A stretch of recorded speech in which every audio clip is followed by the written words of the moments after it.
Hello everyone, स्वागत है आप सबका learning with Gautam YouTube channel में। तो आज के इस वीडियो में हम करने वाले हैं म्यूजिक के यानी कि संगीत के 500 महत्वपूर्ण प्रश्न को, जो कि आपके आने वाले एग्जाम के लिए काफ़ी ज़्यादा इंपॉर्टेंट प्रश्न रहने वाला है। अगर आप लोग आज के इस वीडियो को अच्छे से ध्यानपूर्वक और लास्ट तक देख लेते हैं तो इसी में से अधिकतर क्वेश्चन आपको एग्जाम में देखने को मिल जाएगा, क्योंकि इसमें मैंने जितने भी क्वेश्चन लिए सभी क्वेश्चन सिलेक्टेड और इंपॉर्टेंट है। तो आप लोग वीडियो को अच्छे से ध्यानपूर्वक और लास्ट तक जरूर देखिएगा। तो चलिए शुरू कर लेते हैं फर्स्ट क्वेश्चन से। और फर्स्ट क्वेश्चन है हमारा, तान सम्राट की उपाधि किसे दी गई थी? तो नसीर अहमद खां को तान सम्राट की उपाधि दी गई थी। नेक्स्ट क्वेश्चन है, रोशन नारा बेगम के गुरु कौन थे? अब्दुल करीम खां और सवाई गंधर्व जो है ये रोशन नारा बेगम के गुरु थे। बेगम अख्तर के गुरु कौन थे? तो अत्ता हुसैन खां बेगम अख्तर के गुरु थे। सवाई गंधर्व का वास्तविक नाम क्या था? तो राम भाव कुंद गोलकर सवाई गंधर्व का वास्तविक नाम था। नेक्स्ट क्वेश्चन है, इंदौर घराना के संस्थापक कौन थे? तो उस्ताद अमीर खां इंदौर घराना के संस्थापक थे। नेक्स्ट क्वेश्चन है, हृदयनाथ मंगेशकर जी किस घराना से थे? तो इंदौर घराना से थे। आरती मुखर्जी किस घराना से संबंधित है? तो भिंडी बाजार घराना से संबंधित है आरती मुखर्जी। अगला प्रश्न है, भास्कर बुआ बकले किस घराना से थे? तो जयपुर घराना से थे भास्कर बुआ बकले। गोविंद बुआ सालीग्राम किस घराना से थे? तो जयपुर घराना से थे गोविंद बुआ सालीग्राम। नफीसा बेगम किस घराना से थी? तो दिल्ली घराना से थी नफीसा बेगम। देखिए यहाँ पर जो अभी आपको क्वेश्चन बता रहे हैं तो आपको समझ में भी आ रहा होगा और याद भी हो रहा होगा, लेकिन जैसे ये वीडियो खत्म हो जाएगा आप लोग सभी भूल जाएंगे। इसके लिए आपको क्या करना है, अभी वीडियो में आपको आगे बताएंगे कि नोट्स किस तरह से लेना है। तो उस नोट्स को जब लेंगे तो उसमें आपको ये भी मिल जाएगा। इसको लेकर के आप लोग क्या करना है, बार बार रिविजन करते रहना है ताकि आप लोग इसको भूल नहीं पाए। ठीक है, नहीं याद होता है इसका एक ही रीजन है कि आप रिविजन नहीं करते, इसलिए आपको क्या करना है, बार बार इसको रिविजन करना है। इस PDF आपको मिल जाएगा, इस PDF को लेकर के आप लोग बार बार रिविजन करते रहिएगा। ठीक है, अगला क्वेश्चन है हमारा, बिलास खां जो कि सितार वादक थे यह किस घराना से थे? तो सोनिया घराना से थे बिलास खां, और बिलास खां याद रखना है कौन थे? तो सितार वादक भी थे। उस्ताद अली अकबर खां किस घराना से थे? तो मेहर घराना से थे उस्ताद अली अकबर खां। सोनिया घराना का संस्थापक किन्हें कहा जाता है? तो उस्ताद मशीद खां को सोनिया घराने का संस्थापक कहा जाता है। और अगला प्रश्न है हमारा, बरकत अल्लाह खां किस घराने से थे? तो अतरौली घराना से थे बरकत अल्लाह खां। इमदाद खां किस घराना से थे? तो अतरौली घराना से थे इमदाद खां। इनायत खां किस घराना से थे? तो गौरीपुर घराना से संबंधित है इनायत खां। किस घराना को इमदाद खानी घराना कहते हैं? तो गौरीपुर घराना को हम लोग क्या कहते हैं? इमदाद खानी घराना भी कहते हैं गौरीपुरी घराना को। अगला प्रश्न है, गौरीपुर घराने का संस्थापक किसे माना जाता है? तो इमदाद खां को माना जाता है। उस्ताद विलायत खां किस घराना से थे? तो गौरीपुर घराना से ही थे। मेहर घराने का संस्थापक किसे कहा जाता है? तो उस्ताद अलाउद्दीन खां को मेहर घराने का संस्थापक कहा जाता है। पंडित निखिल बनर्जी किस घराना से थे? तो मेहर घराना से थे पंडित निखिल बनर्जी। अगला प्रश्न है, पंडित बिरजू महाराज किस घराना से थे? तो लखनऊ घराना से थे पंडित बिरजू महाराज। और अब अगर आप लोगों को नोट्स लेना है, जैसे आप लोग शिक्षक भर्ती BPSC शिक्षक भर्ती 3.0 की तैयारी कर रहे हो, चाहे आप लोग 4.0 की तैयारी कर लो, तो आप लोगों के लिए जो नोट्स है ये काफ़ी अच्छा साबित होगा। क्यों? क्योंकि इसमें देखिए आपको 4 नोट्स मिलेगा। ठीक है, 4 नोट्स में आपको क्या क्या रहेगा, 1 मिनट के अंदर आपको समझा देते हैं। 4 नोट्स में आपको पहला जो देख रहे हैं यहाँ पर म्यूजिक BPSC शिक्षक भर्ती 3.0, यहाँ पर आप लोग 4.0 भी लगा लीजिएगा क्योंकि दोनों के लिए ये है और दोनों का सिलेबस सेम ही रहेगा। इसमें आपको थ्योरी मिलेगा। अब ये थ्योरी में रहेगा क्या क्या, तो देखिए आपके सिलेबस में जो भी टॉपिक दिया गया, BPSC का जो सिलेबस ऑफिशियल सिलेबस है उसमें जो भी टॉपिक दिया हुआ है कि आपके एग्जाम में इस टॉपिक से प्रश्न आएंगे, उन सभी टॉपिक को इसमें ऐड कर दिया गया है। अब क्या होता है, जैसे अगर आप लोग बुक पढ़ते हैं तो किसी बुक में राग के बारे में पढ़ लिए, किसी में ताल के बारे में पढ़ लिए, किसी में घराना के बारे में पढ़ लिए, किसी में पाश्चात्य संगीत पढ़ लिए, लेकिन ऐसा कभी नहीं होता है कि आपको एक नोट्स मिल जाए, एक PDF मिल जाए या एक ही बुक मिल जाए जिसमें कि ये सभी कुछ दिया होगा। ऐसा तो होता नहीं है, लेकिन ये जो PDF है इसको तैयार किया गया केवल और केवल BPSC के लिए ही। ठीक है, तो इसमें क्या है कि जितना आपका सिलेबस में दिया गया सभी टॉपिक को केवल और केवल एक ही PDF के अंदर तैयार कर दिया गया। इस PDF को आप लोग मोबाइल में भी पढ़ सकते हैं और अगर आप लोग चाहे तो प्रिंट भी करवा सकते हैं। 76 पेज का ये PDF है। पहला जो PDF है, समझिए टोटल PDF की बात नहीं कर रहा हूँ, जो पहला PDF है ये 76 पेज का PDF है। इसमें केवल और केवल थ्योरी का पोर्शन है, यानी कि आपके म्यूजिक में जो कुछ भी आपको पढ़ना है, पाश्चात्य संगीत पढ़ना है या कोई भी टॉपिक पढ़ना है जो कि कि आपके सिलेबस में दिया गया है। ऐसा नहीं कि कुछ भी आपके सिलेबस में दिया है और हम इसमें पीडीएफ में कुछ भी ऐड कर दें, सिलेबस के अनुरूप ही इस पीडीएफ को तैयार किया गया है, समझ गए। इसमें आपको जो भी आपके सिलेबस में दिया हुआ है सभी कुछ इसमें आपको मिल जाएगा। केवल और केवल आप लोग एक पीडीएफ जो कि 76 पेज का है, इसको पढ़ करके आप लोग पूरा अपना थ्योरी कंप्लीट कर सकते हैं। लेकिन अब एग्जाम में क्या होगा, ऐसा तो नहीं होगा कि 3-4 लाइन लिखने के लिए सब्जेक्टिव टाइप क्वेश्चन रहेगा। इसमें क्या रहेगा, वस्तुनिष्ठ प्रश्न रहेगा, यानी कि ऑब्जेक्टिव प्रश्न रहेगा आपके एग्जाम में। तो इसके लिए आप क्या चाहिए, आपको ऑब्जेक्टिव प्रश्नों की जो तैयारी करें, यानी कि आप जो रिवीजन करें। यहाँ पर तो पढ़ लिए, अब रिवीजन के लिए, प्रैक्टिस के लिए आपको प्रश्न चाहिए ना, तो 1000 प्रश्न आपको मिलेगा और ये इंपॉर्टेंट प्रश्न रहेगा जो कि आपके एग्जाम के लिए इंपॉर्टेंट है। सभी प्रश्नों को ही इसी में ऐड किया गया है।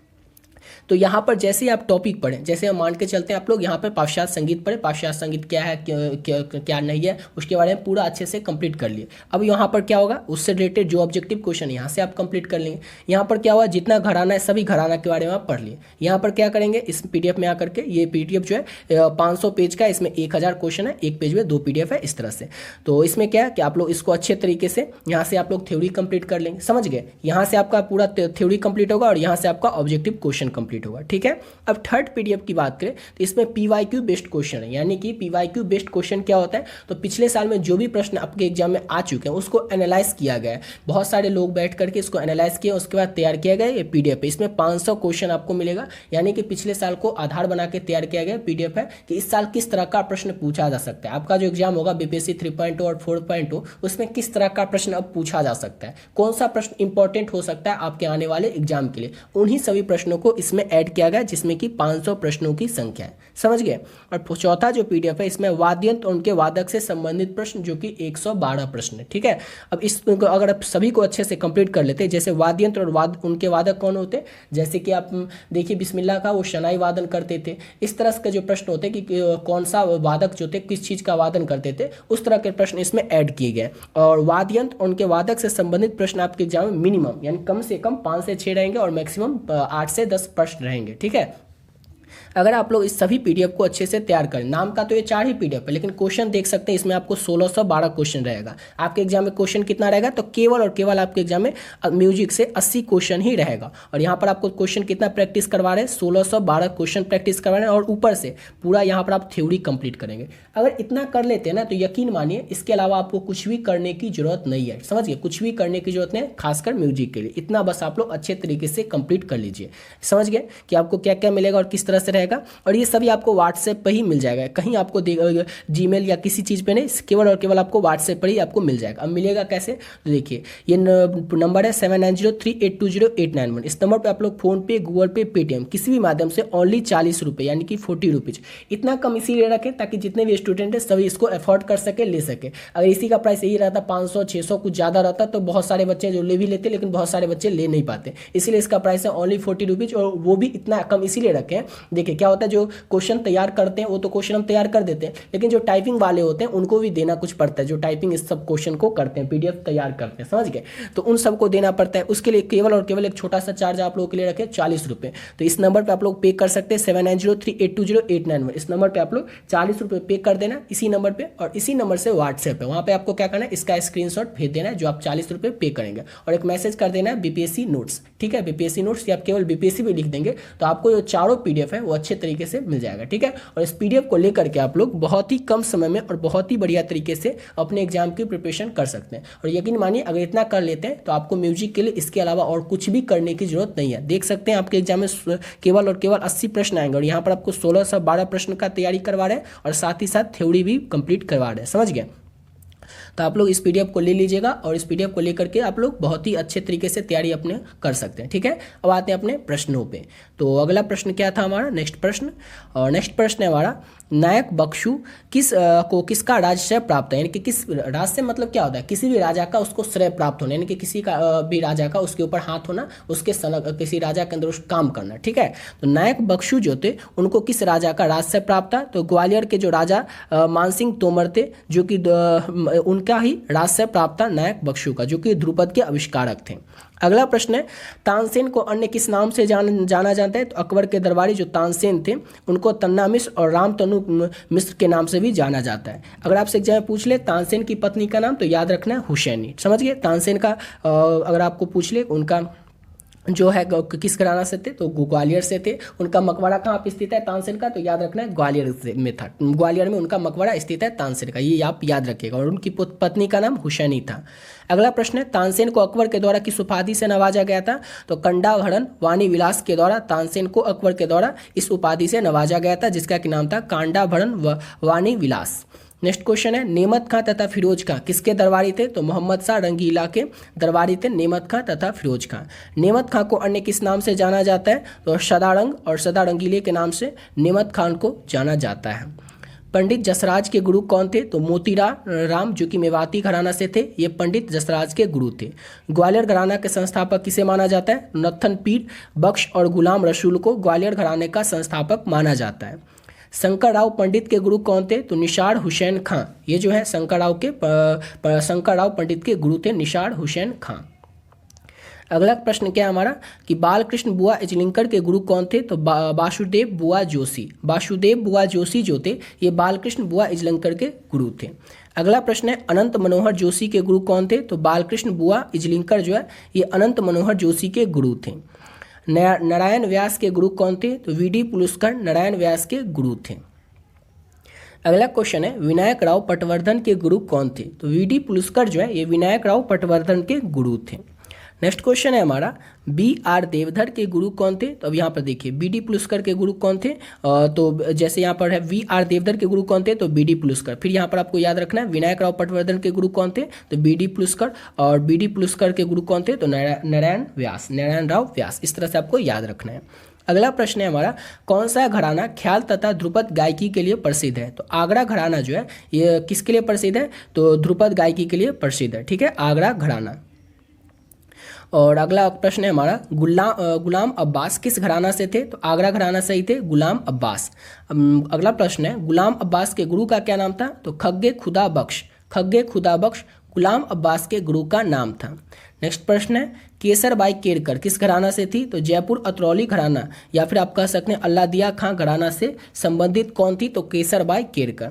और देखिए इतना भी आपको करवा रहे हैं, तब जानते हैं कि आप लोग समझ तो रहे होंगे लेकिन याद नहीं हो पा रहा होगा। यहाँ पर आप 39 प्रश्न पर पहुंच चुके हैं, लेकिन पिछला प्रश्न जो अभी पढ़े थे वो भूल रहे होंगे। इसलिए आपको एक ही चीज़ करना है जो आपको ऊपर बता दिए, नोट्स ले लेना है और उस नोट्स को लेकर के बार बार रिविजन करते रहना है जितना हो सके। जब तक आपका एग्जाम नहीं होता है तब तक जितना बार हो सके इसको बस पढ़ते रहना है। ठीक है, आप चाहे तो प्रिंट आउट निकलवा के पेज पे पढ़ सकते हैं या फिर मोबाइल में भी पढ़ सकते हैं। ठीक है, अब अगला प्रश्न है हमारा, किसे आफ्ताबे मौशकी की उपाधि दी गई थी, तो फयाज खां को आफ्ताबे मौशकी की उपाधि दी गई थी।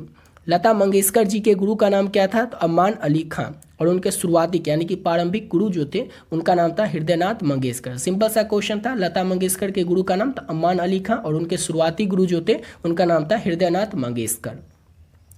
अगला प्रश्न है, मोघूबाई कुंडीकड़ के गुरु का क्या नाम था, तो अल्लादिया खां मोघूबाई कुंडीकड़ के गुरु का नाम था। अश्वनी भिंडे किस घराना से थी, तो जयपुर अतरौली घराना से थी अश्वनी भिंडे। अभिनव भारती के लेखक कौन है, तो अभिनव गुप्त है अभिनव भारती के लेखक। और अगला प्रश्न है हमारा, राग दर्पण के लेखक कौन है, तो फकीरुल्लाह जो है ये राग दर्पण के लेखक हैं। संचारी भावों की संख्या कितनी है, तो 33 है संचारी भावों की संख्या। पंचम वेद किसे कहते हैं, तो नाट्य शास्त्र को हम लोग पंचम वेद कहते हैं। वीणा के तार पर गुंडुच और ऋषभ की दूरी कितने इंच की होती है, तो 32 इंच की होती है। संगीत रत्नाकर किस शताब्दी में लिखा गया था, तो 13वीं शताब्दी में संगीत रत्नाकर लिखा गया था। नाट्य शास्त्र में कितने अध्याय हैं, तो 36 अध्याय हैं नाट्य शास्त्र में। वर्ण कितने प्रकार के होते हैं, तो 4 प्रकार के होते हैं वर्ण। गमक किस में होता है, तो गायन में क्या होता है, गमक होता है। अगला प्रश्न है, लय के कितने प्रकार हैं, तो 3 प्रकार हैं लय के। पखावज का प्रयोग किस गायन में होता है, तो ध्रुपद गायन में पखावज का प्रयोग होता है। गमक संबंधित है, तो कंपन से संबंधित है गमक। राग भीम पलासी किस ठाट का राग है, तो काफी ठाट का राग है राग भीम पलासी।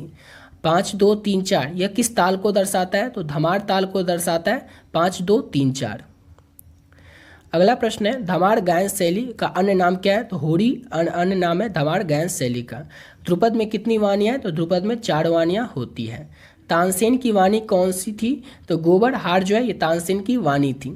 संगीत में अलंकार के लिए प्रयुक्त होने वाला पर्यायवाची क्या है, तो देखिए पर्यायवाची क्या होता है, एक ही चीज़ के जो अनेक अन्य नाम होते हैं उन्हें हम कहते हैं पर्यायवाची। तो संगीत में जो अलंकार है उसके लिए और क्या नाम हम कह सकते हैं, तो संगीत में अलंकार को हम लोग पलटा भी कहते हैं। अब्दुल करीम खां किस घराना से संबंधित है? तो किराना घराना से संबंधित है अब्दुल करीम खां। फैयाज खां किस घराना से थे? तो आगरा घराना से थे फैयाज खां। अर्धवर्धक स्वर किसे कहते हैं? तो मौको को क्या कहते हैं? अर्धवर्धक स्वर कहते हैं। तानपुरा में कितने तार होते हैं? तो 4 तार होते हैं तानपुरा में। अगला प्रश्न है, पंडित बिरजू महाराज के गुरु कौन थे? तो अक्षण महाराज जो है ये पंडित बिरजू महाराज के गुरु थे। बिंदादीन महाराज जी के गुरु कौन थे? तो पंडित दुर्गा प्रसाद बिंदादीन महाराज के गुरु थे, जो कि इनके पिता भी थे।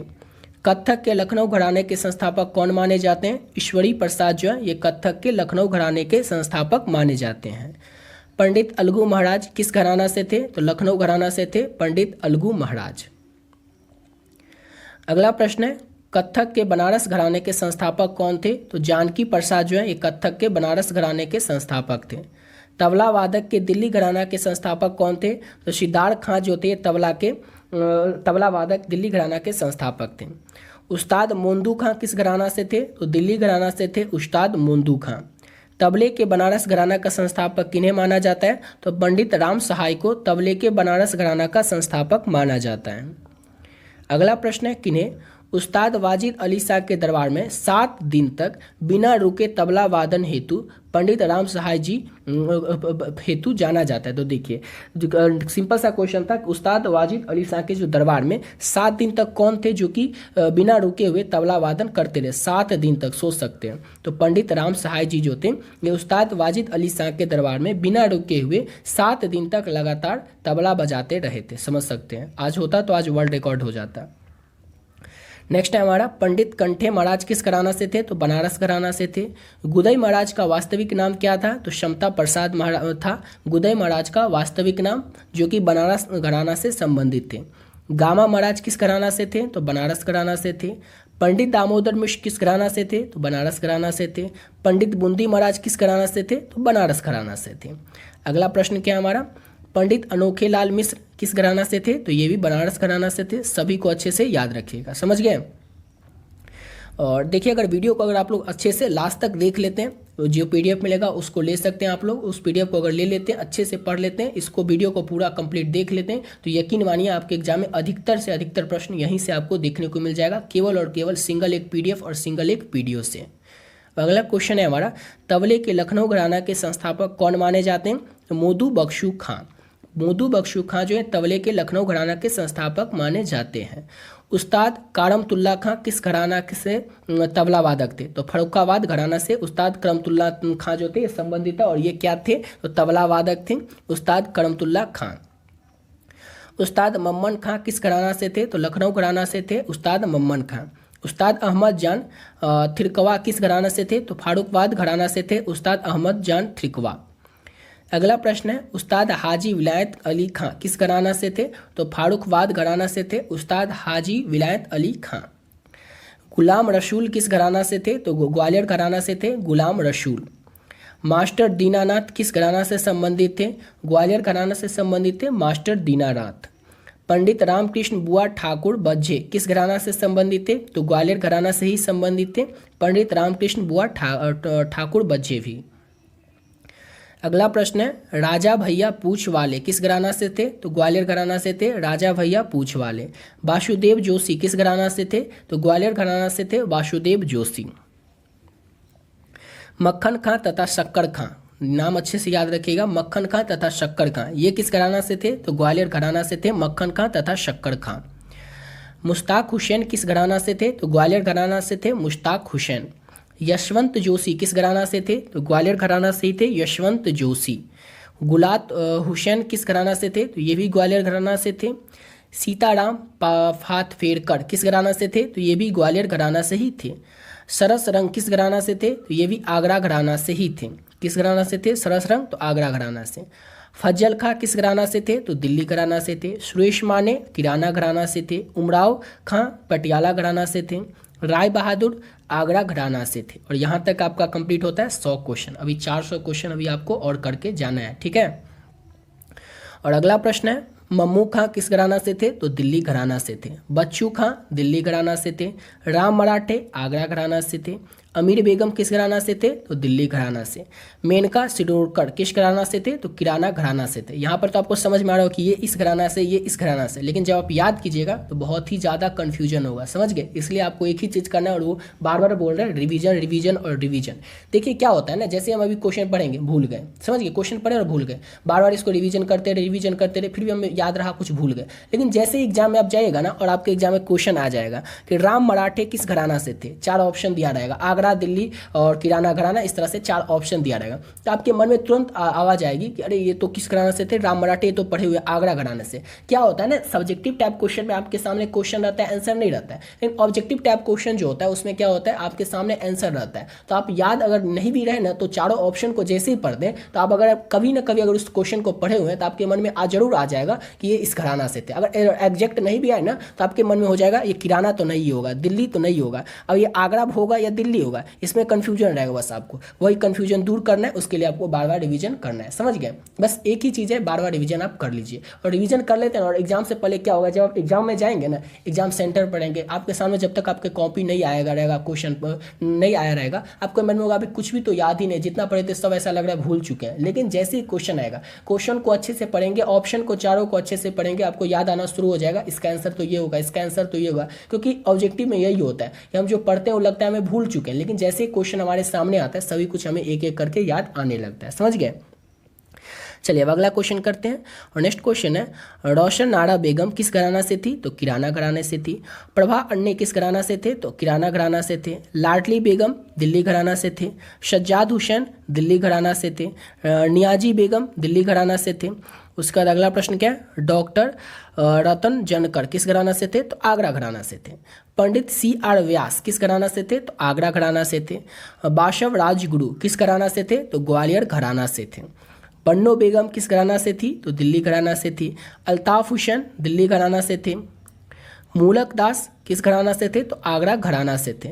जगन्नाथ बुआ पुरोहित आगरा घराना से थे। शंकर राव शरनाई किस घराना से थे? तो किराना घराना से थे। समझ गए? सबको अच्छे से रिवीजन करते रहना है। अगला प्रश्न है, रमजान खां किस घराना से थे? तो दिल्ली घराना से थे। उस्ताद हज्जू खां किस घराना से थे? तो भिंडी बाजार घराना से थे। महेंद्र कपूर किस घराना से थे? तो भिंडी बाजार घराना से थे। निशार हुसैन खां किस घराना से थे? रामपुर शाहवासन घराना से थे। सादक अली खां किस घराना से थे? तो रामपुर शवान घराना से थे। अगला क्वेश्चन है हमारा, बाई नाखेकर का घराना कौन सा है? तो ये जयपुर घराना से थी, बाई नाखेकर। सुरेंद्र पाल सिंह जी कौन से घराना से थे? तो इंदौर घराना से थे। किराना घराना का किस प्रदेश से संबंध है? तो उत्तर प्रदेश से संबंध है किराना घराने का, ठीक है। अगला प्रश्न है, अब्दुल वहीद खां तथा बंदे अली खां किस घराना से संबंधित है? तो किराना घराना से संबंधित है अब्दुल वहीद खां तथा बंदे अली खां। अगला प्रश्न है, किशोरी अमनोकर किसकी पुत्री थी? तो मोगूबाई कुंडिकर की पुत्री थी किशोरी अमनोकर।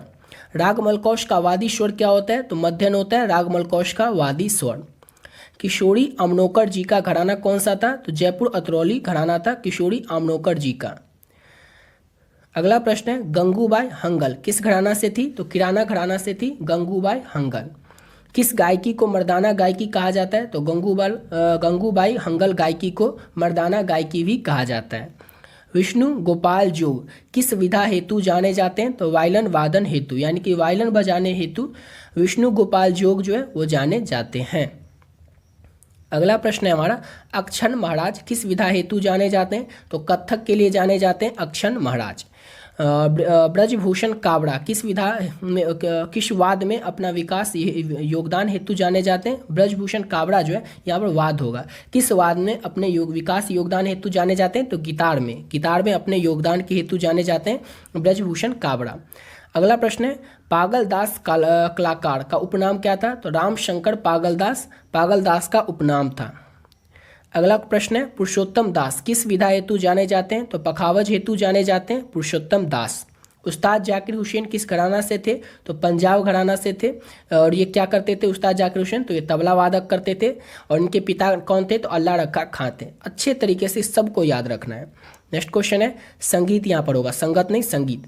संगीत सम्राट किन्हें कहा गया? तो हबीउद्दीन खां को संगीत सम्राट कहा गया है। सुल्तान खां किस विधा के लिए जाने जाते थे? तो शारगी वादन हेतु सुल्तान खां जाने जाते थे। गोविंदराव बुरहानपुरकर किस विधा के कलाकार थे? तो पखावज के कलाकार थे गोविंदराव बुरहानपुरकर। शफात अहमद खां किस विधा के कलाकार थे? तो तबला के कलाकार थे शफात अहमद खां। और ये किस घराना से थे? तो दिल्ली घराना से थे।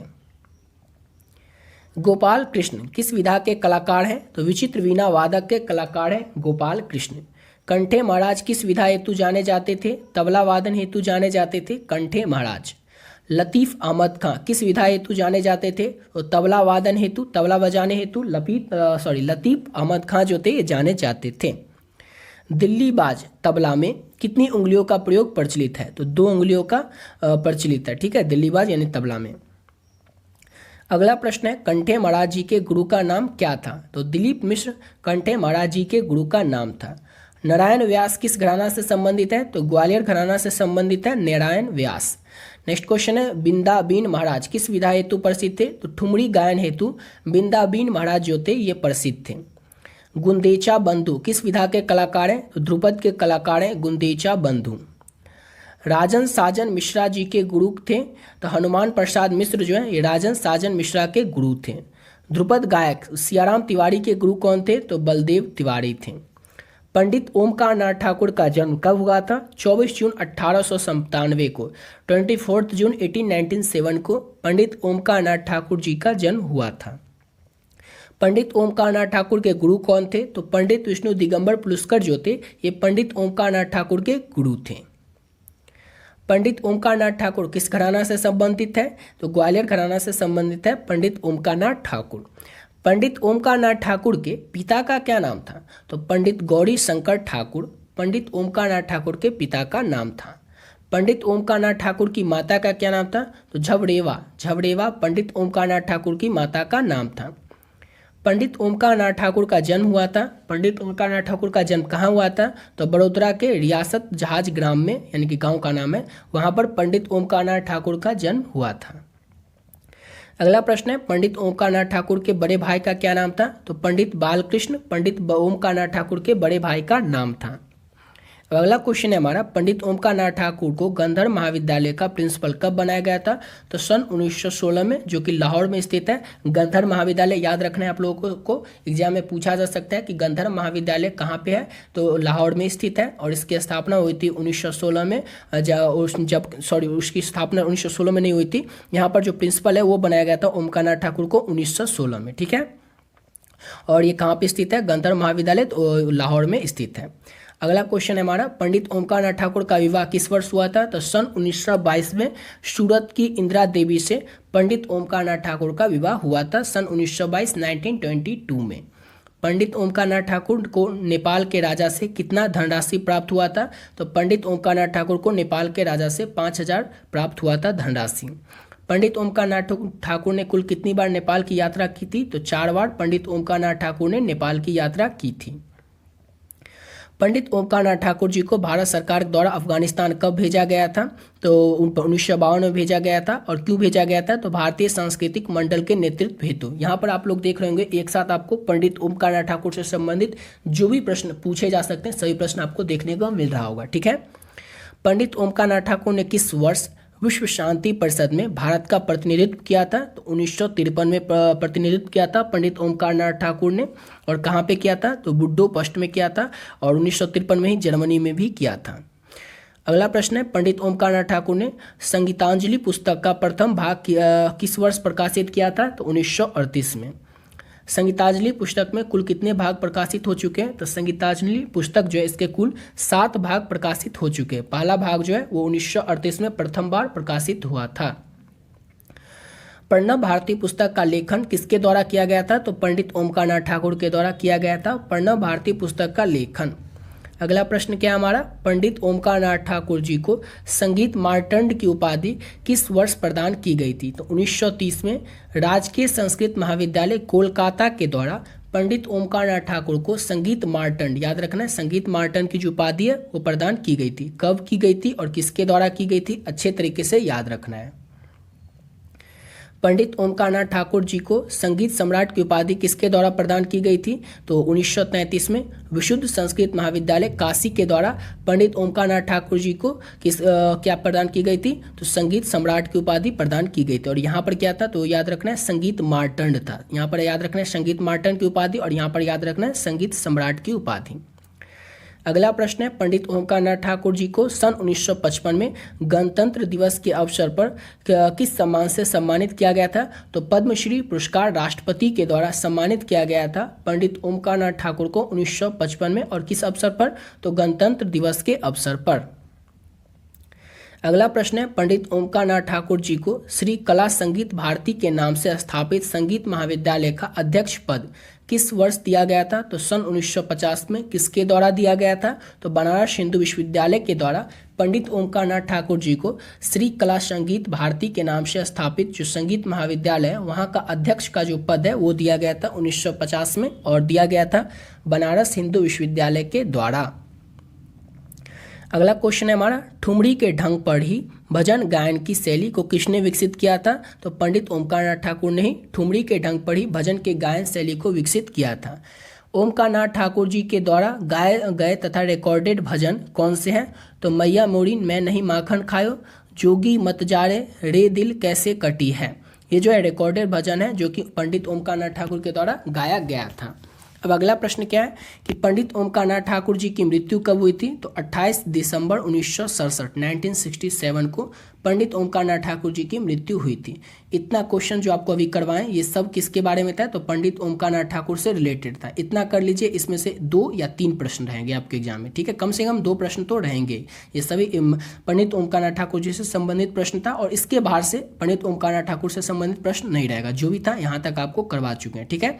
अब आते हैं अब्दुल करीम खां के बारे में, जो भी प्रश्न है वो कर लेते हैं। तो अब्दुल करीम खां कहाँ के रहने वाले थे? तो सहारनपुर किराना घराना से संबंधित कौन है? अब्दुल करीम खां, किराना गांव से। अब्दुल करीम खां के पिता का क्या नाम था? तो उस्ताद काले खां अब्दुल करीम खां के पिता का नाम था। अब्दुल करीम खां के चाचा का नाम अब्दुल खां था। अब्दुल करीम खां कहाँ के राजा के दरबारी गायक थे? तो बड़ोदरा नरेश जो थे, बड़ोदरा के जो राजा थे उसके दरबारी गायक कौन थे? तो अब्दुल करीम खां थे। अब्दुल करीम खां ने आर्य संगीत विद्यालय की स्थापना किस वर्ष की थी? तो सन 1913 और पूना में किया था अब्दुल करीम खां ने आर्य संगीत विश्वविद्यालय की स्थापना। अब्दुल करीम खां की मृत्यु किस वर्ष हुई थी? तो 27 अक्टूबर 1937 को अब्दुल करीम खां की मृत्यु हुई थी। अब्दुल करीम खां के द्वारा गाई गई ठुमरिया कौन सी है? तो मत जाही राधो जमुना के तीर, पिया बिन नाही आवत चैन। ये जो है ये अब्दुल करीम खां के द्वारा गाई गई ठुमरी है। दोनों को अच्छे से याद रखना है। अब्दुल करीम खां का पहनावा क्या था, यानी कि क्या पहनते थे अब्दुल करीम खां? तो बंद गले का कोट, साफा, हाथों में छड़ी रखते थे अब्दुल करीम खां। पंडित अहोबल कहाँ के निवासी थे? तो दक्षिण भारत के निवासी थे पंडित अहोबल। यहाँ से शुरू होता है पंडित अहोबल से संबंधित प्रश्न। पंडित अहोबल के पिता का क्या नाम था? तो श्री कृष्ण पंडित अहोबल के पिता का नाम था। पंडित अहोबल ने संगीत पारिजात पुस्तक का लेखन किस वर्ष किया था? आपसे एग्जाम में पूछा जाए संगीत पारिजात पुस्तक के लेखक कौन है? तो पंडित अहोबल है।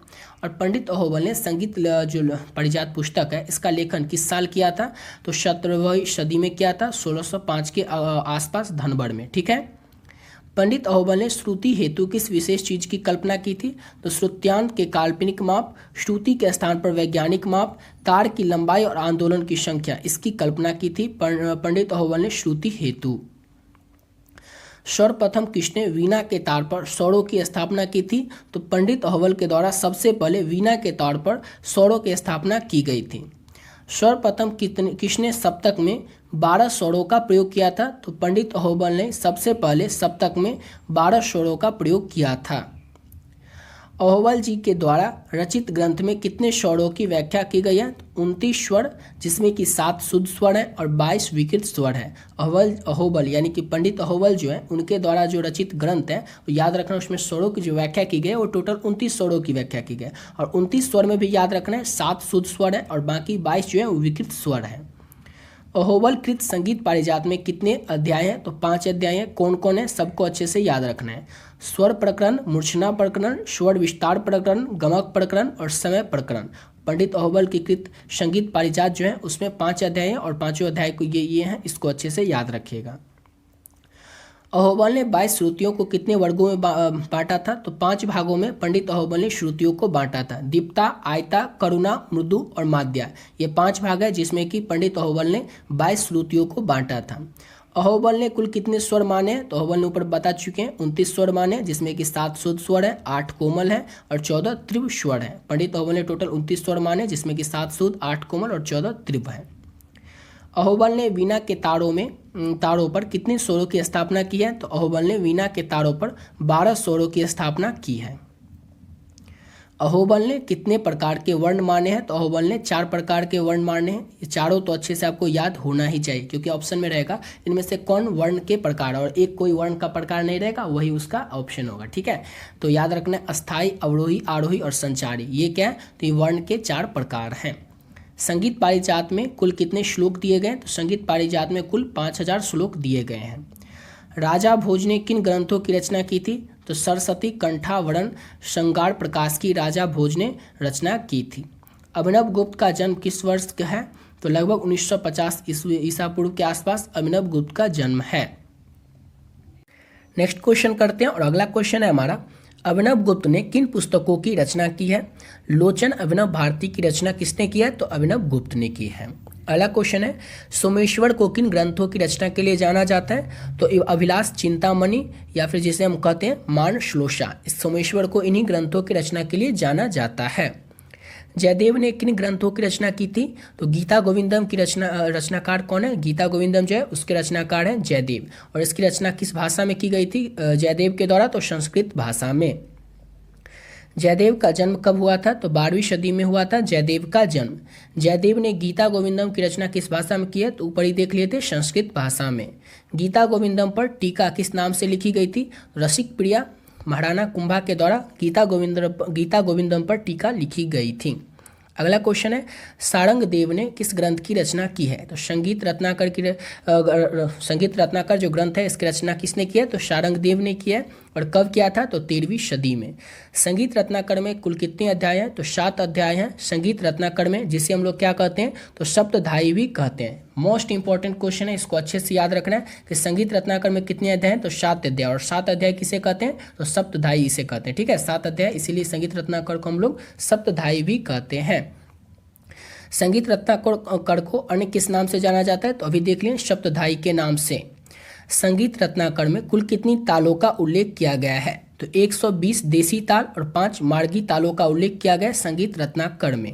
अगला क्वेश्चन है, सारंग देव ने वीणा के किस रूप का आविष्कार किया था? निशंख वीणा का आविष्कार किया था सारंग देव ने।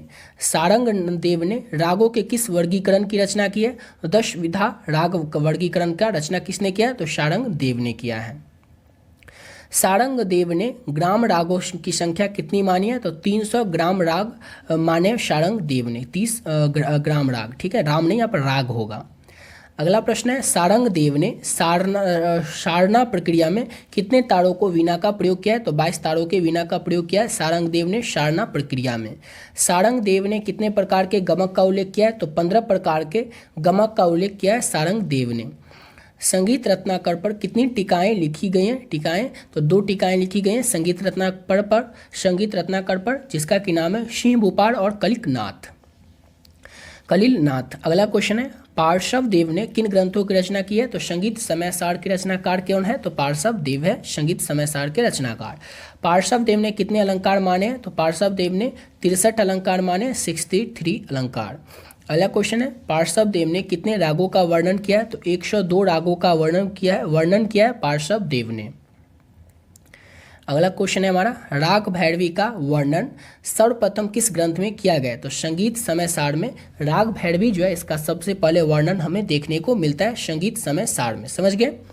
अगला क्वेश्चन है हमारा, संगीत समय सार में कितने रागों का वर्णन किया गया है? तो 102 रागों का वर्णन किया गया है संगीत समय सार में। अमीर खुसरो का पूरा नाम क्या था? तो अब्बुल हुसैन यमन-उद्दीन अमीर खुसरो का ये पूरा नाम था। समझ गए? याद रखिएगा, इंपॉर्टेंट क्वेश्चन है। अमीर खुसरो के गुरु कौन थे? तो हजरत निजामुद्दीन औलिया अमीर खुसरो के गुरु का नाम था। अमीर खुसरो को अमीर की उपाधि किसने दी थी? तो अलाउद्दीन खिलजी ने अमीर खुसरो को अमीर की उपाधि दी थी। अमीर खुसरो ने किन ग्रंथों की रचना की है?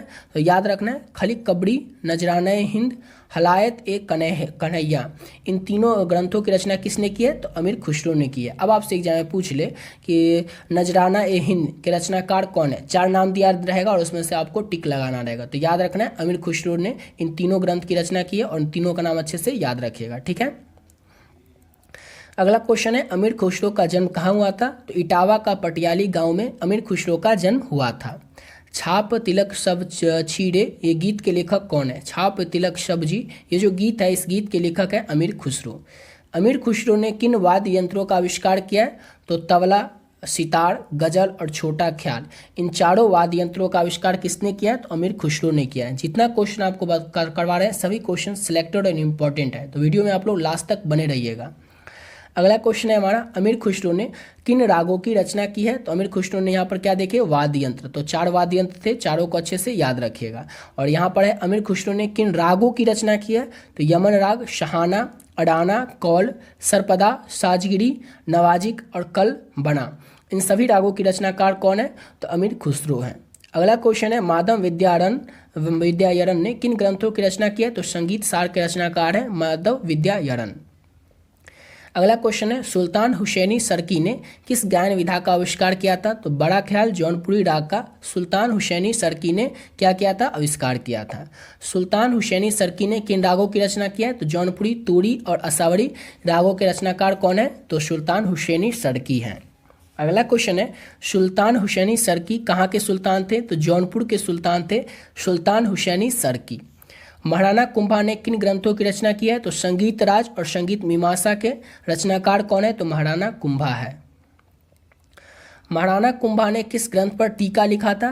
तो गीता गोविंदम रसिक प्रिया जो ग्रंथ है इस पर महाराणा कुंभा ने टीका लिखा था। स्वामी हरिदास ने किन ग्रंथों की रचना की है? तो केलीमाल ग्रंथों की रचना की है स्वामी हरिदास ने। स्वामी हरिदास के मुख्य शिष्य कौन थे? तो बैजू बावड़ा, तानसेन, राजा सौरसेन, दिवाकर पंडित और गोपाल, ये पांचों जो हैं ये कौन थे? तो स्वामी हरिदास के मुख्य यानी कि मेन शिष्य थे। अगला क्वेश्चन है बैजू बावड़ा ने किन रागों की रचना की है? तो गुजरी तोड़ी, मंगल तोड़ी, इन सभी रागों की रचना किसने की है? तो बैजू बावड़ा ने। सूरदास ने किस प्रसिद्ध ग्रंथ की रचना की है? तो सुरसागर सुरसावली के रचनाकार हैं सूरदास। तानसेन का जन्म कब हुआ था? तो 1506 ईस्वी में तानसेन का जन्म हुआ था। तानसेन के बचपन का नाम क्या था? तो राम तन्नु पांडे या तन्ना मिश्र भी आप कह सकते हैं, ये तानसेन के बचपन का नाम था। तानसेन की पत्नी का नाम याद रखना हुसैनी था। तानसेन के पुत्र कितने थे? तो तानसेन के 4 पुत्र थे, सूरसेन, शरतसेन, तरंगसेन और बिलास खां। 4 पुत्र थे तानसेन के, चारों पुत्र का नाम याद रखना है सूरसेन, शरतसेन, तरंगसेन और बिलास खां, ये तानसेन के 4 पुत्र थे। तानसेन की पुत्री का नाम क्या था? तो सरस्वती तानसेन की पुत्री का नाम था। अकबर के दरबारी गायक होने से पहले किस राजा के दरबारी गायक थे? ठीक है, तो ये रीवा नरेश रामचंद्र के दरबारी गायक थे तानसेन। तानसेन जो थे अकबर के दरबारी गायक होने से पहले रीवा नरेश रामचंद्र जो है उनके दरबारी गायक हुआ करते थे तानसेन। अगला क्वेश्चन है तानसेन ने किन ग्रंथों की रचना की है? तो संगीत सार, राग मल्ला, इन सभी ग्रंथों के रचनाकार कौन है? तो तानसेन है। तानसेन ने किन रागों की रचना की? ये तो मोस्ट इंपॉर्टेंट क्वेश्चन है, इसको अच्छे से याद रखिएगा।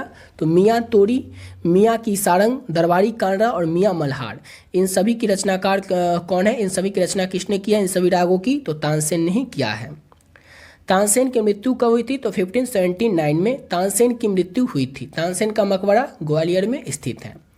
पुंडरीक विट्ठल ने किन ग्रंथों की रचना की है? तो संद्राग, चंद्रोदय, राग मंजरी, नर्तन निर्णय, इन तीनों के रचनाकार कौन है? तो पुंडरीक विट्ठल हैं। सोमनाथ किस वाद्य के वादक थे? तो सोमनाथ जो थे ये वीणा वादक थे। सोमनाथ ने किन ग्रंथों की रचना की है? तो राग विभोद की रचना की है सोमनाथ ने। ठाठ शब्द का प्रयोग सर्वप्रथम किस ग्रंथ में हुआ है? तो राग विभोद में ठाठ शब्द का सबसे पहले प्रयोग किया गया था। अगला क्वेश्चन है पंडित दामोदर ने किस ग्रंथ की रचना की है? तो संगीत दर्पण की पंडित दामोदर ने रचना किया है। संगीत दर्पण में कितने अध्याय हैं? तो संगीत दर्पण में जो है 6 अध्याय हैं। लोचन ने किस ग्रंथ की रचना की है? तो राग तरंगिणी की रचना की है लोचन ने। पंडित लोचन ने किस ग्रंथ की रचना की है? तो राग तरंगिणी की। ठीक है, अगला प्रश्न है लोचन ने किन रागों की रचना किया है? तो भटियार, मलाली और जोगिया, इन सभी रागों की रचना किसने किया है? लोचन ने किया है, पंडित लोचन ने। अगला क्वेश्चन है अहोबल ने किस ग्रंथ की रचना की है? तो संगीत पारिजात के लेखक कौन है? तो बताइएगा अहोबल है। संगीत पारिजात का अनुवाद किस व्यक्ति ने किया था? तो दीनानाथ ने फारसी में अनुवाद किया था और कलिंद ने हिंदी में अनुवाद किया था। अच्छे से याद रखना है, संगीत पारिजात का जो अनुवाद किया गया था उन दो व्यक्ति ने किया था। फारसी में अनुवाद किया था दीनानाथ ने और हिंदी में अनुवाद किया था कलिंद ने। तंबूरे का सर्वप्रथम उल्लेख किसने किया था? तो संगीत पारिजात में उल्लेख किया गया था तंबूरे का सबसे पहले, और इसका उल्लेख किया था पंडित अहोबल ने। भाव भट्ट ने किस ग्रंथ की रचना की है? तो अनूप संगीत कुश की, अनूप संगीत रत्नाकर की और अनूप संगीत विलास की भाव भट्ट ने रचना की है। याद रखना है, भाव भट्ट जो थे उन्होंने किन किन ग्रंथों की रचना की थी? अगर आपसे एग्जाम में ऑप्शन में रहे कि अनूप संगीत विलास, इन ग्रंथों के रचनाकार कौन है? अब नाम रहेगा 4 और नाम में से आपको कन्फ्यूजन हो तो याद अच्छे से रखना है, इसलिए भाव भट्ट ने इन ग्रंथों की रचना किया था। पंडित वेंकटमखी के पिता का क्या नाम था? तो गोविंद दीक्षित पंडित वेंकटमखी के पिता का नाम था।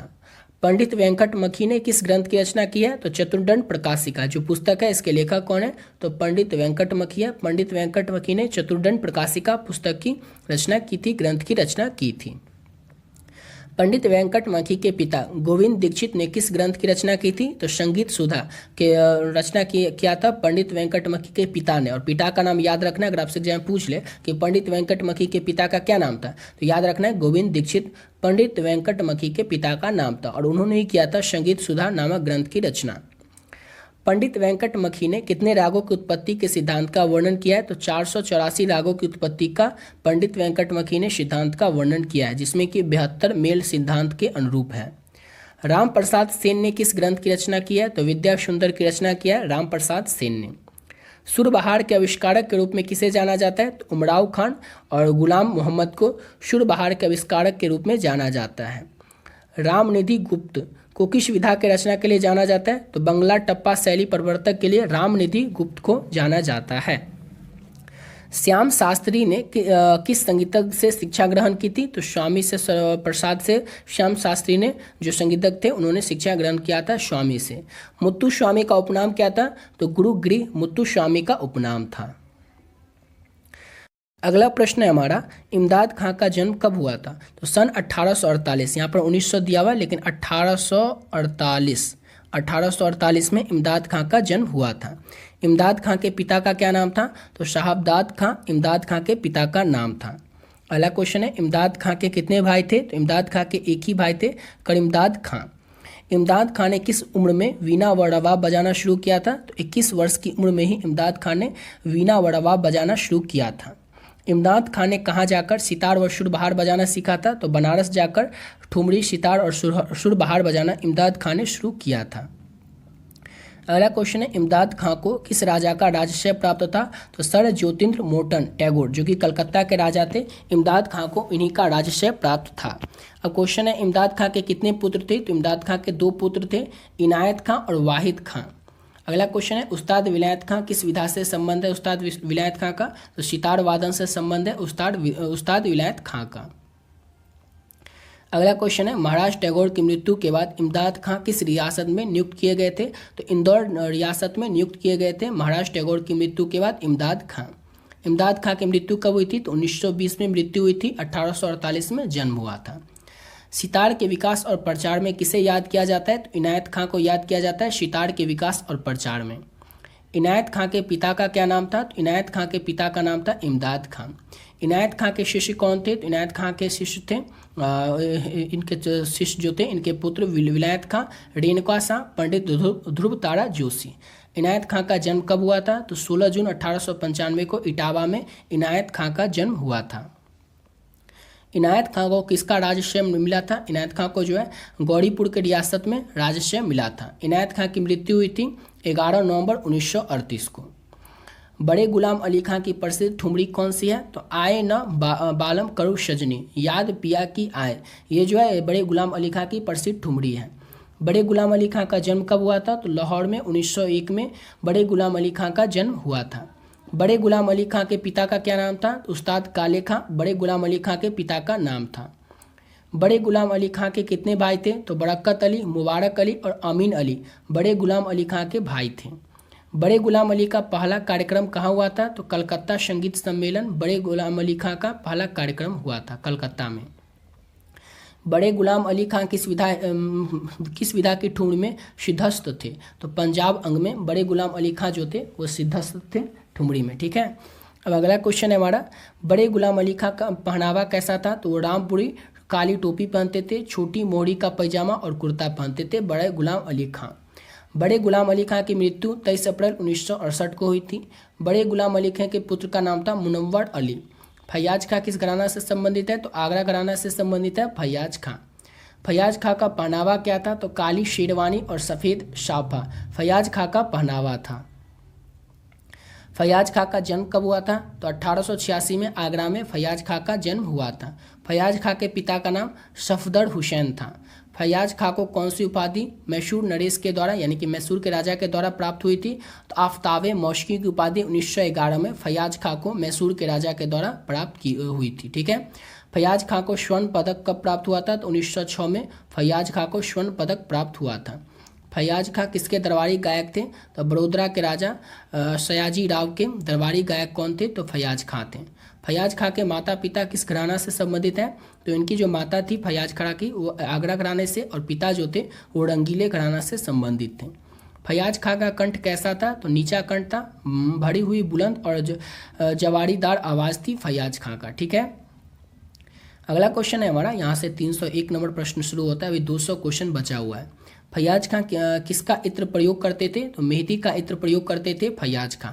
फैयाज खां की प्रसिद्ध ठुमरी कौन सी थी? तो बाजूबंद खुलखुल फैयाज खां की प्रसिद्ध ठुमरी थी।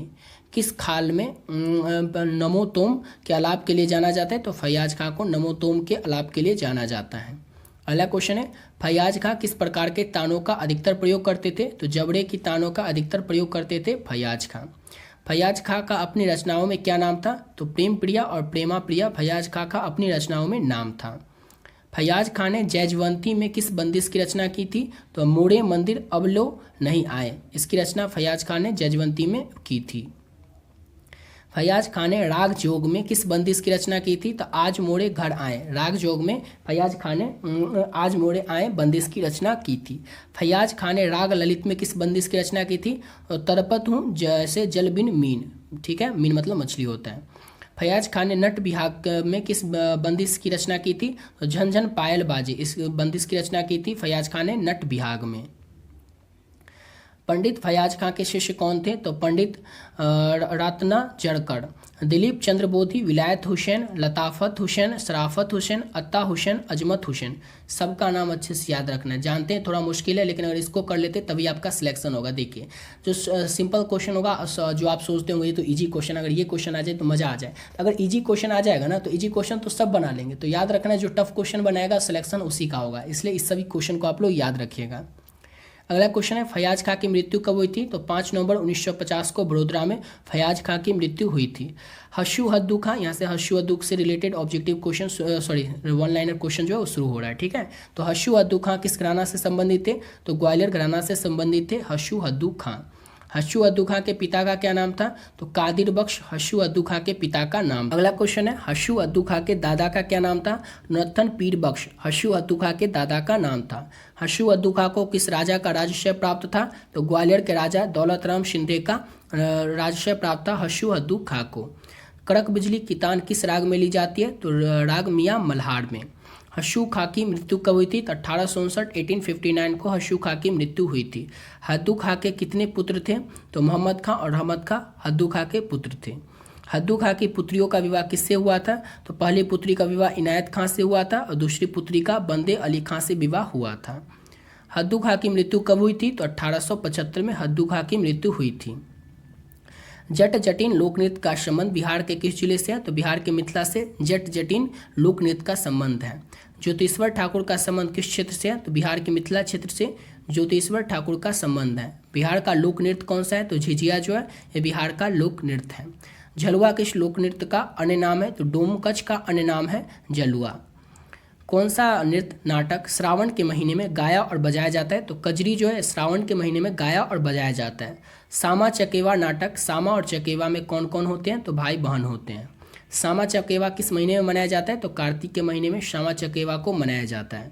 डोमकच में कौन कौन सा पात्र है? तो जलुआ, डोमिन और अनारकली, ये डोमकच के पात्र होते हैं। सामा चकेवा में कौन सा पात्र नहीं होता है? तो गवेला जो होता है सामा चकेवा का पात्र नहीं होता है। किस नाटक में पाड़वी, गेंद और पचरा पात्र होता है? तो विदेशिया नाटक में। विदेशिया नाटक के रचयिता भिखारी ठाकुर हैं। गौंड जनजाति बिहार के किस जिले में निवास करती है? तो बिहार के छपरा, चंपारण और रोहतास जिले में जो गौंड जनजाति होती है ये निवास करती है। भक्ति धार्मिक नाटक कौन सा है? तो कृतिया जो है भक्ति धार्मिक नाटक है। कौन संस्कार कर गीत में आएगा? तो सोहर जो होता है इस संस्कार गीत के अंतर्गत आता है। डोमकच किस लोकगीत के अंतर्गत आता है? तो संस्कार लोकगीत के अंतर्गत डोमकच जो है यह आता है। समदोयनी गीत कब गाते हैं? तो बेटी की विदाई के समय समदोयनी गीत गाते हैं। कौन एक ऋतु गीत के अंतर्गत आएगा? तो कजरी जो है ऋतु गीत के अंतर्गत आएगा। कजरी कब गाई जाती है? तो श्रावण मास में कजरी को गाया जाता है। बिहार का सबसे प्रसिद्ध लोकगीत कौन सा है? तो कजरी जो है बिहार का सबसे प्रसिद्ध लोकगीत है। 12 मासा किस गीत में आता है? तो ऋतु गीत में 12 मासा आता है। बिहार का पर्व कौन सा है? तो पता ही होगा बिहार का पर्व गीत कौन सा है? तो छठ गीत है। अगला क्वेश्चन है कार्तिक मास में भाई बहन के लिए कौन सा गीत प्रचलित है? तो सामा चकेवा जो है ये कार्तिक मास में भाई बहन के लिए जो गीत है ये प्रचलित है। अहिर जाति का प्रसिद्ध गीत कौन सा है? तो बिरहा जो है यह अहिर जाति का प्रसिद्ध गीत है। बिरहा और लौस्की किस जाति से संबंधित है? तो अहिर यादव जनजाति से संबंधित है बिरहा और लौस्की। बिहार में पेशा गीत कौन सा है? तो जतसार जो है बिहार में पेशा गीत है। रोपनी चोचर किस गीत के अंतर्गत आता है? तो पेशा गीत के अंतर्गत आता है। बाल क्रीड़ा गीत कौन सा है? क्रीड़ा मतलब खेल, यानी कि बच्चे जब खेलते हैं तो कौन सा गीत गाते हैं? तो लोरी। बिहार में एक भजन गीत कौन सा है? तो महेशवाणी। अगला क्वेश्चन है लॉर्ड कियान, नायिका बाजार, छत्री चौहान किस गीत के अंतर्गत आता है? तो गाथा गीत के अंतर्गत आता है। अगला क्वेश्चन है गाथा गीत का नाम है? तो हिरनी बिरनी गाथा गीत का नाम है। महाकवि मैथिल कोकिल किसको कहा जाता है? तो विद्यापति को महाकवि मैथिल कोकिल कहा जाता है। भिखारी ठाकुर का जन्म 18 दिसंबर 1887 को हुआ था। विदेशिया नाटक गीत किसकी प्रमुख कृति है? तो भिखारी ठाकुर की प्रमुख कृति है विदेशिया नाटक गीत। महेंद्र मिश्र का जन्म कब हुआ था? तो 16 मार्च 1865 को महेंद्र मिश्र का जन्म हुआ था। शारदा सिन्हा का जन्म 1 अक्टूबर 1952 को हुआ था। बिहार का कोकिल किसे कहा जाता है? तो विंध्यावासिनी देवी को बिहार का कोकिल कहा जाता है। विंध्यावासिनी देवी का जन्म कब हुआ था? 5 जनवरी 1920 को विंध्यावासिनी देवी का जन्म हुआ था। सियाराम तिवारी किस घराना से संबंधित है? तो दरभंगा घराना से संबंधित है सियाराम तिवारी। राम चतुर्मलिक किस घराना से संबंधित है? तो राम चतुर्मलिक दरभंगा घराना से संबंधित है। और ये सेम क्वेश्चन 28 तारीख को जो STT वाला एग्जाम हुआ था उसमें पूछा गया था। राम चतुर्मलिक का जन्म कब हुआ था? 5 अक्टूबर 1902 को पंडित राम चतुर्मलिक का जन्म हुआ था। पंडित राम चतुर्मलिक किस गायन के लिए प्रसिद्ध थे? तो ध्रुपद गायन के लिए प्रसिद्ध थे पंडित राम चतुर्मलिक। गोपाल मिश्र को किस घराने का प्रवर्तक माना जाता है? तो बहड़िया घराने का प्रवर्तक माना जाता है गोपाल मिश्र को। जलुआ, रतज गाहा, डोमकच, नकटा गीत में क्या होता है? तो यह विवाह में स्त्रियों के द्वारा रात में खेले जाने वाला नाटक गीत है। श्याम मलिक और कुंज बिहारी मलिक किस घराना से थे? तो बेतिया घराना से थे। धनारगजी किस घराना से थे? धनारगजी किस घराना से थे? तो डुमराव घराना से थे। पंडित चितपाल मलिक किस घराना से थे? तो पंडित चितपाल मलिक दरभंगा घराना से थे। गोपाल मिश्र किस, यहाँ पर घटाना नहीं घराना होगा, किस घराना से थे? गोपाल मिश्र। तो बढ़तिया घराना से थे गोपाल मिश्र। बलराम पाठक क्या बजाते थे? तो सितार वादन करते थे, सितार बजाते थे बलराम पाठक। बिहार का पहले नाम क्या हुआ करता था? तो बिहार का पहले नाम मगध हुआ करता था। उस्ताद अलाउद्दीन खां का जन्म 1862 में हुआ था। उस्ताद अलाउद्दीन खां किसके लिए प्रसिद्ध थे? तो स्रोत वादन, स्रोत बजाने के लिए उस्ताद अलाउद्दीन खां प्रसिद्ध थे। पंडित रविशंकर पन्नालाल घोष के गुरु कौन थे? तो अलाउद्दीन खां जो थे ये पंडित रविशंकर पन्नालाल के घोष के गुरु थे। उस्ताद अलाउद्दीन खां का जन्म किस गांव में हुआ था? तो शिवपुर गांव में उस्ताद अलाउद्दीन खां का जन्म हुआ था। पंडित राम चतुर्मलिक का जन्म कब हुआ था? तो 1902 में पंडित राम चतुर्मलिक का जन्म हुआ था। पंडित राम चतुर्मलिक किस घराने के संस्थापक है? तो दरभंगा बिहार घराना जो है इसके संस्थापक कौन है? तो पंडित राम चतुर्मलिक है। अगला क्वेश्चन है पंडित राम चतुर्मलिक की मृत्यु 1990 में हुई थी। पंडित राम चतुर्मलिक को पद्मश्री पुरस्कार कब मिला था? तो 1970 में पंडित राम चतुर्मलिक को पद्मश्री पुरस्कार दिया गया था। पंचम का आंदोलन संख्या कितना है? तो 360 है। शाह की आंदोलन संख्या कितनी है? तो 240 है। नाट्यशास्त्र में कितनी अध्याय है? तो नाट्यशास्त्र में 36 अध्याय हैं। रस और भाव के बारे में किस अध्याय में चर्चा हुआ है? तो 6ठे और 7वें अध्याय में रस और भाव के बारे में चर्चा हुआ है। भारत ने सांडज और मध्यम ग्राम में कितनी जातियाँ बनाई है? तो 18 जातियाँ बनाई है। भारत ने अनुवद वाद्यों का वर्णन किस अध्याय में किया है? तो 33वें अध्याय में भारत ने अनुवद वाद्यों का वर्णन किया है। संगीत रत्नाकर की रचना किसने किया है? तो शारंग देव ने संगीत रत्नाकर की रचना किया है। संगीत रत्नाकर की शताब्दी में लिखी गई थी? तो 13वीं शताब्दी में संगीत रत्नाकर जो है ये लिखी गई थी। संगीत रत्नाकर में कितने अध्याय हैं? तो संगीत रत्नाकर में 7 अध्याय हैं। सप्तधाई किसे कहा जाता है? तो संगीत रत्नाकर को सप्तधाई कहा जाता है। संगीत रत्नाकर के 7वें अध्याय किससे संबंधित है? तो नृत्य यानी कि डांस से। संगीत रत्नाकर का जो 7वां अध्याय है वो संबंधित है। विदेशी की रचना कब हुई थी? तो 6वीं शताब्दी में विदेशी की रचना की गई थी। विदेशी के लेखक कौन है? तो पंडित मतंग जो है, मतंग, ये विदेशी के लेखक हैं। रागों का उल्लेख सर्वप्रथम किस ग्रंथ में हुआ है? तो विदेशी में हुआ है। एक प्रसिद्ध संस्कृत ग्रंथ कौन सा है? तो प्रसिद्ध यानी कि फेमस संस्कृत ग्रंथ कौन सा है? तो विदेशी ही है। अगला क्वेश्चन है हमारा, राग तरंगिणी के लेखक कौन है? तो कवि लोचन जो है ये राग तरंगिणी के लेखक हैं। राग तरंगिणी किस शताब्दी में लिखी गई थी? तो 14वीं शताब्दी में राग तरंगिणी को लिखा गया था। लोचन कवि कहाँ के निवासी थे? तो लोचन जो थे मिथिला के निवासी थे। 12 जनक मेल ठाट का प्रचार किया था? तो लोचन ने किया था। राग दरबारी कांडा के रचनाकार किसको माना जाता है? तो तानसेन को राग दरबारी कांडा का रचनाकार माना जाता है। दरबारी किस अंक का राग है? तो कांडा का अंक का राग है राग दरबारी। ठीक है। दरबारी कांडा का गायन समय क्या है? तो राग दरबारी कांडा का जो गायन समय यानी गाने और बजाने का समय वो मध्य रात्रि का है। और यहाँ से शुरू होता है हमारा 400 नंबर क्वेश्चन से। बस 100 क्वेश्चन और बचा हुआ है, थोड़ी देर और रुक जाइए, उसके बाद आपका 500 क्वेश्चन भी कंप्लीट हो जाएगा। तो 400 नंबर क्वेश्चन है हमारा, राग दरबारी का वादी स्वर क्या होता है? तो रे होता है। राग मलकौश का ठाट क्या है? तो भैरवी है। राग मलकौश का वादी स्वर म होता है। राग मलकौश दक्षिण भारत के किस राग के समान है? तो राग मलकौश जो है वो दक्षिण भारत के हिंडलोम राग के समान होता है। किस राग के? तो हिंडलोम राग के। इंपॉर्टेंट क्वेश्चन है, वीवाई करके नोट कर लीजिए और याद रखिएगा। राग मलकौश का गायन समय क्या होता है? तो रात्रि का तीसरा पहर राग मलकौश के गायन का समय होता है। राग मलकौश का समप्रकृतिक राग क्या है? तो चंद्रकोश जो है ये राग मलकौश का समप्रकृतिक राग है। मलकौश किस जाति का राग है? तो औंडव जाति का राग है मलकौश, राग मलकौश। राग जौनपुरी का ठाट क्या होता है? तो अशावरी होता है राग जौनपुरी का ठाट। राग जौनपुरी का वादी स्वर क्या होता है? तो गौ होता है। राग जौनपुरी का गायन समय तो दिन का दूसरा पहर राग जौनपुरी का गायन समय होता है। राग बहार का ठाट क्या है? तो काफी राग बहार का ठाट है। राग बहार का गायन समय क्या होता है? तो मध्य रात्रि का समय होता है राग बहार का गायन समय। राग बहार को किस ऋतु में गाया जाता है? तो बसंत के ऋतु में राग बहार को गाया जाता है। शुद्ध कल्याण किन दो रागों का मिश्रण है? तो कल्याण भोपाली का मिश्रण है शुद्ध कल्याण। सारंग का ठाट क्या होता है? तो कल्याण होता है। गौण सारंग में प्रयोग होते हैं? तो दोनों मध्यम में प्रयोग होते हैं। गुंद गुंद लावोड़े मलेनिया किस राग की बंदिश है? तो देशी राग की ये बंदिश है। राग देशी का गायन समय तो दिन का दूसरा पहर है राग देशी का गायन समय। राग देशी का ठाट क्या होता है? तो अशावरी राग देशी का ठाट होता है। हमीर राग किस रस की गायकी है? तो वीर व चंचल रस की गायकी है हमीर राग। हमीर राग किस ठाट का राग है? तो हमीर राग कल्याण ठाट का राग है। पुड़िया धनाश्री का ठाट क्या होता है? तो पूर्वी होता है। पुड़िया धनाश्री का वादी स्वर क्या होता है? तो प होता है। मियाँ मल्हार किस ठाट का राग है? तो काफी ठाट का राग है मियाँ मल्हार। मियाँ मल्हार की संगति क्या है? तो रे व प है। मल्हार राग कब गाया जाता है? तो वर्षा के ऋतु में मल्हार राग को गाया जाता है। अगला क्वेश्चन है रूपक ताल की खाली किस मात्रा पर पड़ती है? तो पहली मात्रा पर रूपक ताल की खाली पड़ती है। एक ताल में कितने विभाग होते हैं? तो एक ताल में 6 विभाग होते हैं। अगला क्वेश्चन है पंचम सवारी ताल कितनी मात्रा की होती है? तो 15 मात्रा की होती है। गज झप्पा कितनी मात्रा का ताल है? तो 15 मात्रा का ताल है गज झप्पा।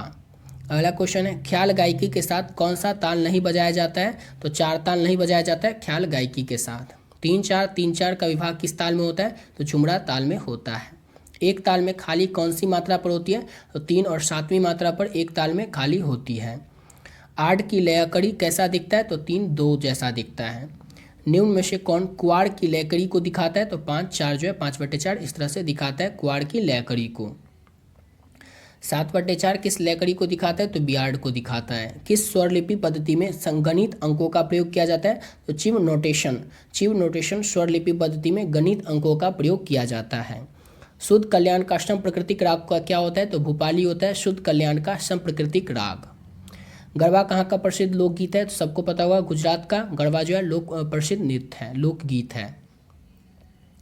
अगला क्वेश्चन है मांड कहाँ का प्रसिद्ध गायन शैली है? तो राजस्थान का मांड जो है ये प्रसिद्ध गायन शैली है। राग दुर्गा को दक्षिण में किस नाम से जाना जाता है? तो राग दुर्गा को दक्षिण में शुद्ध सावेरी के नाम से जाना जाता है। झुमरी कहाँ का लोक नृत्य है? तो बिहार का लोक नृत्य है झुमरी। लावनी कहाँ का लोकप्रिय गीत है? तो महाराष्ट्र का लोकप्रिय गीत है लावनी। पंडित रामचंद्र मलिक किस विधा हेतु जाने जाते हैं? तो ध्रुपद विधा हेतु जाने जाते हैं पंडित रामचंद्र मलिक। नाट्य शास्त्र के लेखक कौन है? तो भरत मुनि है। नावड़म टिंती तथा पंचलिंग स्थल कृति की रचना किसने किया है? तो मुत्तुस्वामी दीक्षितर ने की है। बाबुल मोड़ा नैहर छूटे जाए ठुमरी किसके द्वारा रचित है? तो वाजिद अली शाह के द्वारा बाबुल मोड़ा नैहर छूटे जाए ठुमरी जो है ये रचित है। हाथरस संगीत कार्यालय के प्रतिष्ठाता कौन थे? तो प्रभुलाल गर्ग थे। डॉक्टर गोपीनाथ स्वामी किस विधा हेतु जाने जाते हैं? तो ये बीना वादक हेतु जाने जाते हैं, बेला ने बीना होगा।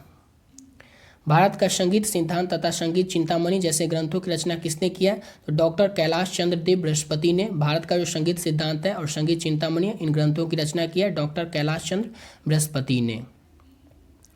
गिरजा देवी का जन्म कहाँ हुआ था? तो काशी में गिरजा देवी का जन्म हुआ था। लक्ष्मी शंकर पंडित ने किस घराना से शिक्षा प्राप्त की है? तो पटियाला घराना से लक्ष्मी शंकर पंडित ने शिक्षा प्राप्त की है। वैदिक कालीन कृष्ण स्वर आधुनिक काल में किस नाम से जाना जाता है? तो मध्यम के नाम से जाना जाता है। वैदिक काल में संगीत को क्या संज्ञा दी गई थी? तो वैदिक काल में संगीत को शिल्प की संज्ञा दी गई थी। द्वादश स्वर मूर्छना के प्रणेता कौन थे? तो दतिल थे। नाट्य शास्त्र पर अभिनव भारती नामक टीका किसने लिखा है? तो अभिनव गुप्त ने लिखा है। शाम गान में गायन के आरंभिक भाग को क्या कहते हैं? तो प्रस्ताव कहते हैं शाम गान में गायन के आरंभिक यानी कि शुरुआती भाग को। वैदिक काल में सप्तक को किस नाम से जाना जाता था? तो सप्त धातु के नाम से वैदिक काल में सप्तक को जाना जाता था। वैदिक काल में गाथाओं का गायन करने वाला क्या कहा जाता था? तो गतिक कहलाता था। खड़मुख नामक वाद्य किस प्रकार का वाद्य है? तो खड़मुख नामक वाद्य जो है सुशीर वाद्य है। कवि लोचन ने ठाठ को क्या कहकर पुकारा है? तो कवि लोचन ने ठाठ को संस्थान कहकर पुकारा है। संगीत संबंधी वाद्यों को क्या कहा जाता है? तो आतोदय कहा जाता है।